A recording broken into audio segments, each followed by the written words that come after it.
Bienvenue si vous nous rejoignez à cet épisode spécial de Questions d'actu qui se trouve ici à Marrakech à l'occasion des assemblées annuelles de la Banque mondiale et du Fonds monétaire international. Et c'est un immense plaisir pour moi que de l'accueillir à nouveau sur le plateau de Média TV. Il s'agit du vice-président de la Banque mondiale pour la région MENA, Ferid Belhaj. Bonsoir. Bonsoir, ravi d'être avec vous.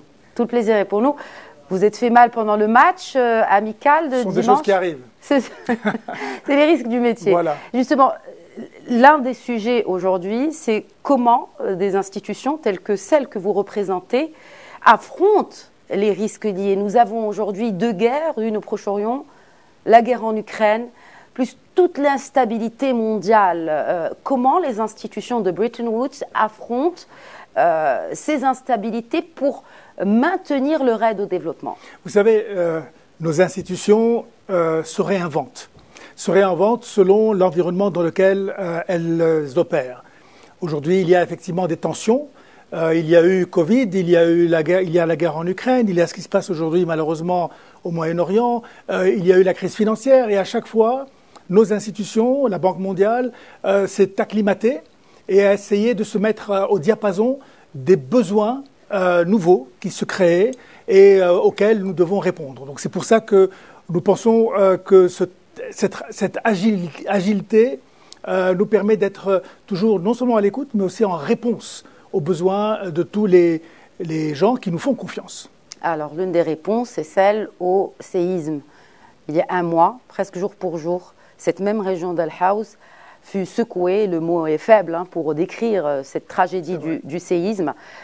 Comment la Banque mondiale va accompagner le Maroc? J'ai posé la même question à la directrice générale du Fonds monétaire international. Je me dois de vous la poser également, d'accompagner le Maroc pour reconstruire. Alors quand on parle de reconstruire, il ne s'agit pas simplement de donner des logements à ces populations sinistrées, mais c'est de revoir le modèle de développement de ces régions. On parle de 120 milliards de dirhams sur 5 ans. Comment la Banque mondiale soutient le Maroc? Alors, on connaît bien sûr toutes les opérations de soutien, de support de cette institution envers le Royaume du Maroc et cette relation exceptionnelle entre les deux. Exact, relation exceptionnelle dont nous avons fêté hier le 65e anniversaire, très important. Vous savez, d'abord, lorsque nous avons tous été choqués par ce qui s'est passé dans la région d'Al-Haouz et par le nombre de victimes. Et nous présentons encore toutes nos condoléances au peuple marocain. Nous avons aussi observé, avec franchement beaucoup d'admiration, la manière avec laquelle Sa Majesté, le gouvernement, ont encadré cet effort de venir très rapidement en aide aux populations sinistrées.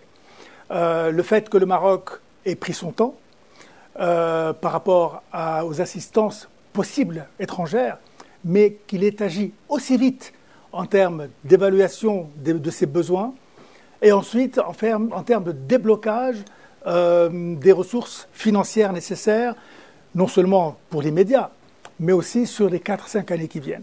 Des ressources importantes et des ressources marocaines. Et c'est ça qui est vraiment à souligner. Ensuite, la Banque mondiale, d'autres, peuvent venir en appui et en complément de ce que le Royaume a mis sur la table. Nous sommes prêts à le faire. Nous avons différents instruments. Nous avons différentes possibilités de venir en appui au Maroc. Il suffira au gouvernement de nous dire, au moment voulu et au moment de son choix, ce qu'il souhaiterait que nous fassions. Et nous sommes bien entendu à ses côtés. Alors, dans le suivi de la situation économique de la Banque mondiale et les prévisions de la Banque mondiale pour le Maroc, il y a ici le mémorandum économique sur le Maroc à l'horizon 2040, qui stipule que, je cite, « Pour assurer sa convergence économique à l'horizon 2040, le Maroc devra enclencher une véritable accélération de la croissance et de son secteur privé. » Je sais que c'est votre dada. Celle-ci devra ainsi être tirée par les gains d'une productivité plus élevée. La réalisation de ces gains de productivité dépendra en grande partie de la capacité de la société marocaine à s'entendre sur les nouvelles règles de fonctionnement du marché, qui favorisent davantage une concurrence loyale, encourage l'innovation et l'entrepreneuriat et décourage la recherche de rente dans l'ensemble des secteurs économiques. Alors, la pertinence de ces données avec justement ces incidents qui peuvent survenir alors qu'on est déjà sur une trajectoire, Farid Belhaj? Écoutez, d'abord, je suis d'accord avec tout ce que vous avez lu. De toute façon, cela vient de votre institution. Voilà. La croissance au Maroc est une croissance respectable, mais le Maroc peut faire beaucoup plus. Nous l'avions discuté la dernière fois que nous nous étions vus. Aujourd'hui, le Maroc a une croissance 2, 3, 4% dans une bonne année. Alors que son potentiel, ce serait d'aller vers 7, possiblement 8%.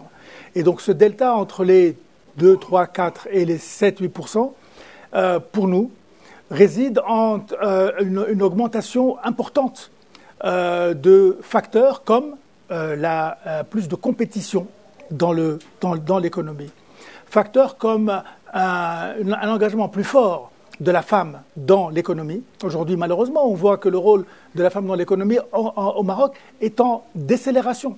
Mais d'où le rappel de Sa Majesté dans son discours du trône le 30 juillet 2022 d'inclure cette jante féminine dans le développement du pays. Totalement, parce que non seulement cette jante féminine, comme vous dites, est éduquée, elle est ambitieuse, elle est ouverte sur le monde, et il est dommage de ne pas pouvoir tirer de cette force de travail, de cette force intellectuelle, le maximum. Deuxième chose, il y a quelque chose de très important aussi, c'est d'augmenter la digitalisation de l'économie. Okay. Là aussi, il y a beaucoup à prendre et il y a une plus-value que nous pouvons tirer. Et puis, encore une fois, vous savez, le Maroc fait énormément de bonnes choses. Il faudra qu'il en fasse encore plus parce que vous avez un benchmark que vous vous êtes proposé à vous-même, qui est un benchmark très haut, très ambitieux. Nous sommes avec vous sur ce benchmark-là. Parce qu'aujourd'hui, quand je regarde la région Moyen-Orient et Afrique du Nord, le Maroc est un pays phare. Et nous souhaitons que ce phare brille encore plus parce qu'il pourra aussi drainer avec lui d'autres pays et d'autres économies. La bureaucratie à la peau dure au Maroc, estime la Banque mondiale. Oui, mais ça fait très longtemps que nous le disons. Hein. Nous l'avions dit déjà du temps de Sa Majesté Hassan II. Où à l'époque, nous avions un rapport de la Banque mondiale. Ça a évolué depuis. Ça a évolué, mais nous l'avions dit à l'époque, nous le disons encore. Les choses ont progressé, bien sûr. Mais il reste toujours dans nos pays du Moyen-Orient et de l'Afrique du Nord ce rôle très lourd de l'État dans l'économie. Et c'est sur ça qu'il va falloir jouer. L'État est le premier investisseur. Ah oui, mais est-ce que c'est une bonne chose? C'est une question à se poser. Je pense que l'État devrait être encadreur. L'État devrait être celui qui donne la possibilité au secteur privé de s'engager et d'investir plus. Donc l'État est responsable du climat des affaires, L'État est fondamentalement responsable du climat des affaires. C'est à l'État de proposer au secteur privé une plateforme qui lui permette de s'engager, de faire du profit et de payer ses taxes. C'est l'État qui doit assurer une transparence dans les transactions. C'est l'État qui doit assurer une meilleure une justice plus prévisible, et notamment dans le secteur commercial. Nous avons, avec le Royaume du Maroc, organisé la mise en place des tribunaux de commerce, il y a près de 20 ans maintenant. Nous sommes toujours en train de travailler sur ces questions de la justice économique. Donc il y a beaucoup de chantiers qui sont ouverts, sur lesquels le Maroc avance très vite. Hier, nous avions une conversation avec Monsieur le ministre Jazouli, qui fait un travail fantastique à ce niveau-là pour ouvrir encore le Maroc à l'investissement. Monsieur le ministre de l'Industrie, ce que disait le Premier ministre lors de son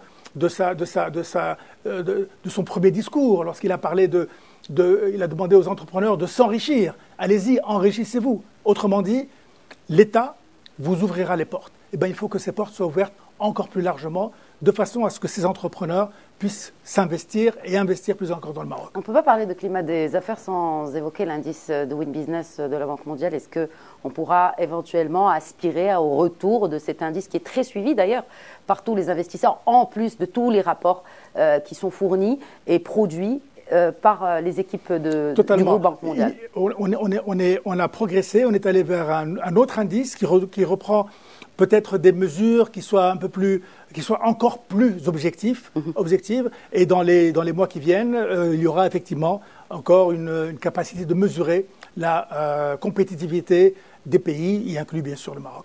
Alors l'un des points forts aussi sur lequel vous mettez l'accent, il s'agit de l'eau.